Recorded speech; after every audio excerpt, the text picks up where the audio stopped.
हाँ बच्चा बड़ी गर्मी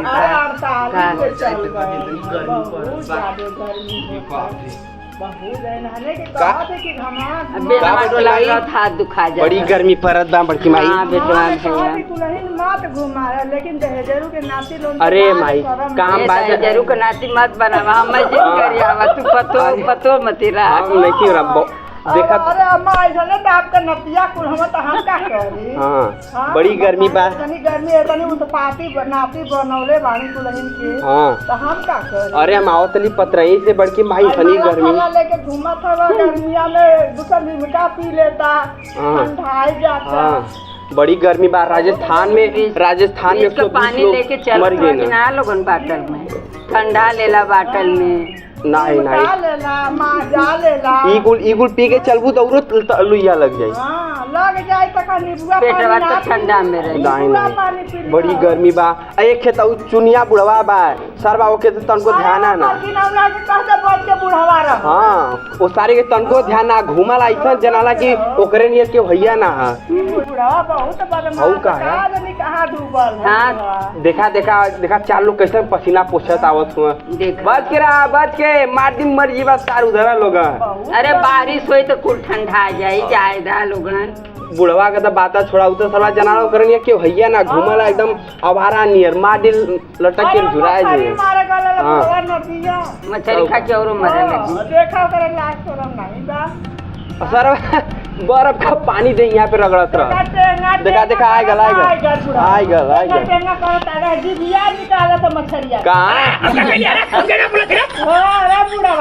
चिल्लात का हुआ सही बोला था।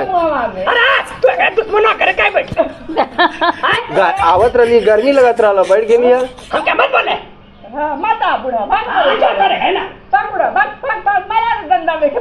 सही तिलक धरिया करला इनके चापाला ढेर। बाप रे बाप बुढ़वा के समझावा सरवा झाड़ा। अरे का हो अरे श्रियांश जाई काहे गर्मिया में मरे के है इतना साला धूप लगत बा पता नहीं कहाँ 120 लोग मर गल हुआ बतावा।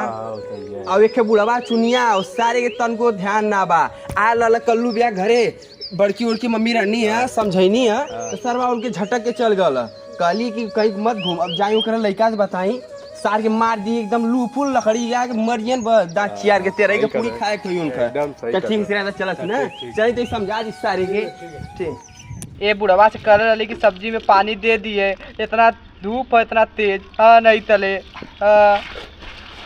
ए राजा भैया कहा आई सुना। अरे मर्दवा कसाई हुआ का मर्दवा के अपने बाप के ऐसे घुमावाला आवारा नहीं घामे में मर्दवा नहीं था राजस्थान में 120 लोग मर गई ना तो के तनको चिंता ना बुढ़वा का। अरे हम बुढ़ को पना से कब बच कर रही कितना घामे घूमा था हम तो तब कल्लू भैया घरे बैठल रही है आयल बड़की मम्मी बस पूछनी कि कहाँ घूमत हुआ है घामे में। सरवा झटक के चल गला मर्दवा हमके क्या पता जा खोजा हम बड़की मम्मी घरे तो झटक पता नहीं क्या हमें ना पता मर्दा कसाई बा तोरे बाप का ध्यान रखे अब मर जी मुँह बना के मर्दा एक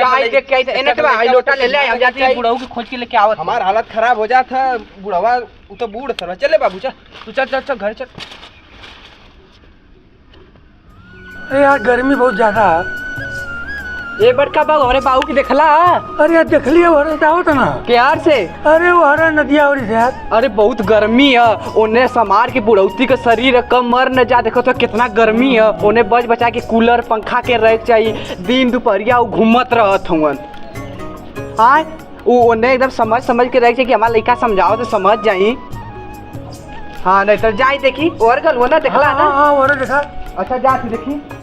बोला था वहाँ पूरा पुल है तेरे बोलाई पे तो पूरा हाईवे रोड बन चाप के बतावा हम कुछ कहीं बोला कहीं लिए तले बहुत बार खाई के बाद पूरा उल्टा ला तो खटिया पे आए हैं बस चला ले तल से चले ले बुढ़े तेरे चलाई पे आग लगाओ हैं बतावा तू और आले बुढ़ी और आले वो हाय पूरा चाप के बोलत रहे तेरे बोलाई में आग लगा तेरे बोलाई में ट्रैक्टर पलट जाए का रे के बोलत हुए रे बुढ़वा के बोलत हुए। अरे ओ कलुआ रहल ना हाँ वही का माई रहले हाँ खाई के धाई पलटा ले हम गइले ना हाँ। हम के रेडिया वाला गले। अरे तो सही ने कहत ही रे हां ना लगा था का रे बुढ़ को हां साला टिलुआ ओकरे खटिया बैठल दुश्मनवा खटिया पे अरे तो सही है ना बोलत नहीं अरे क्या सही बोलते नहीं बता अरे तू बूढ़ पुरानिया हुए सही है ना बोलत नहीं घाम लग जाई ना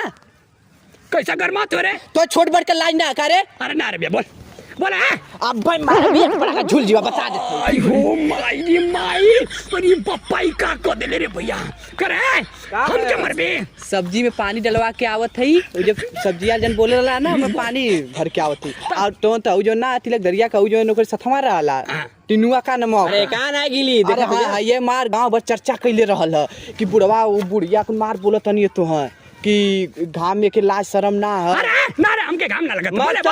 मत समझावा बुढ़गवा ना ते मारे के एक तमाशा बुढ़वा बस देख ले तनी टटल घाम मरदा देखत बिया करे अब करे तू बीच में काहे बोलवाई रे यही मार हल्ला करवा अरे बीच में काहे बोलवाई बोल हम बोल रही है बोले बोल रही है क्या करा रे घामे में घूमत हुआ मर्दवा अब एक कलंक हमई के लगी कि ना अरे पेनी को लोटा आई जहरा ढरक जाई ई सबसे कह दे वाला हमारा पार जब बताओ थी तोरे बाबू के हम बचाओ सर उतना तो ना ख्याल रखत होबे मार तो ही ना हम गांव पर पूरा हल्ला करके हल्ला का कैले रे बोल बोल हल्ला का कैले बोल हल्ला ना करी काय कैले रे कहत है कि आजी ओजी मार कहत नहीं है कि मछली मारे